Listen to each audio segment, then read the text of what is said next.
1943, quand la milice fouillait un peu partout dans Châteauroux, ça a commencé comme ça à cette époque-là.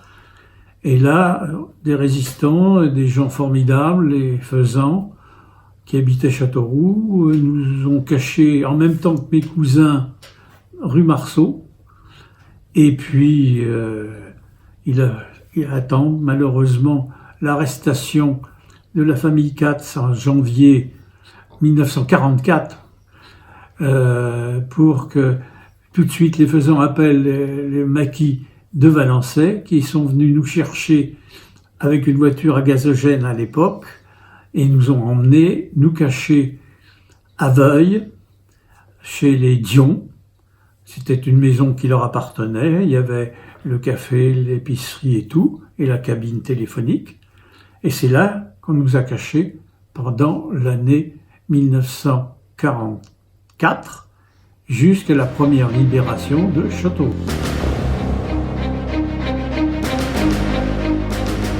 Oui, parce que les Allemands avaient envahi Châteauroux, hein. Donc c'était différent. Et il y avait des gens qui avaient aussi basculé à l'époque, dans les derniers. Et puis bon, tout ça, ça a changé avec le débarquement du 18 juin 1944. Là, il y a quand même beaucoup de choses qui ont changé à tout point de vue.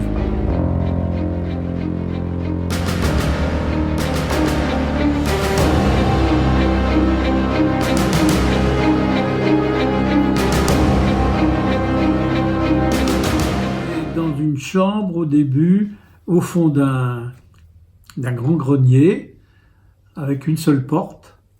Et quand on fermait la porte, on remettait une armoire devant pour vraiment qu'on dise qu'on était caché. Et on ne sortait pas. La première fois où nous sommes sortis, c'est au moment des vacances scolaires.